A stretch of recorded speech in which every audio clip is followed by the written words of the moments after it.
I'm still a little bit frazzled by the fact that Christian Rodriguez was unable to get past Melquizael Costa, a matchup that I thought very much favored him. And if he believed in his striking a little bit more, I think it would have been way more effective for him to at least win one of those first two rounds. The first round was close.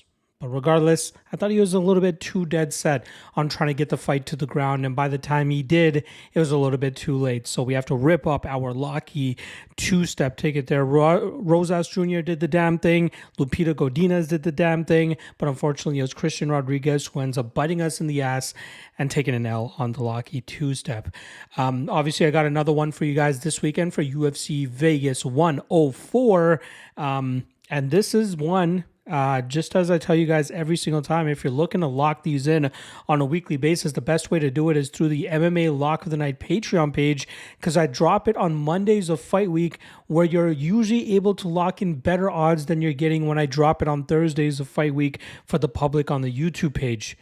As you'll see with the parlay this weekend for both parlays, that is exactly the case. So without further ado, let's get right into it. First step up in the Locky two-step is going to be Victor Henry as he goes up against a very tough Pedro Falcao. Unfortunately for Falcao, I think Henry has the perfect style to cause him a ton of troubles, from his takedown defense and his grappling defense to putting on a pace and pressure that I don't think Falcao will be able to keep up with in the striking realm. I fully expect Henry to dictate the pace of this matchup, and if his durability holds up as it has throughout his career, I think he'll be able to take Falcao's best shot and come back with a barrage of shots of his own. I think that'll eventually lead to Henry winning this fight on the scorecards and helping cash the first step in the Locky two-step. The second step is going to be Louis Garul, who comes in going up against Ode Osborne, who's on a really tough slump right now, specifically 1-4 over his last 5 fights. And I thought he probably should have lost that fight that he won against Charles Johnson, but it was really on Johnson for not putting his foot on the gas late when Osborne is often most vulnerable. And I think a guy in Garul who normally sets a very high pace with a ton of pressure and just forward movement, I think it's going to cause Osborne a ton of problems that will likely lead to Garul getting a late stoppage in this fight, either in the second or third round. I think he is defensively responsible enough. I think his grappling is good enough to withstand any of the choke games of Ode Osborne, and I think he has good enough durability and striking defense to deal with the early finishing power of Osborne, eventually leading to Garul putting on a grueling pace and wearing down Osborne and winning this fight late, and most importantly, cashing for our Locky two-step here. So earlier this week, I was able to lock it in at plus 115. A little bit of action on both guys now has brought this parlay down to plus 108.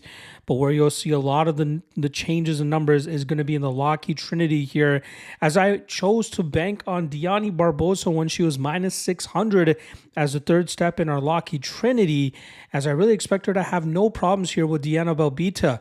Barbosa is a high-level BJJ practitioner, and I expect her to eventually get this fight to the ground, where she'll quickly be able to wrap up a submission and force the tap from Belbita. So to get her now at earlier this week at minus 600 in this parlay, I was able to lock it in at plus 151. As of the recording, I saw her all the way up at minus 1100, and that parlay is now plus 127.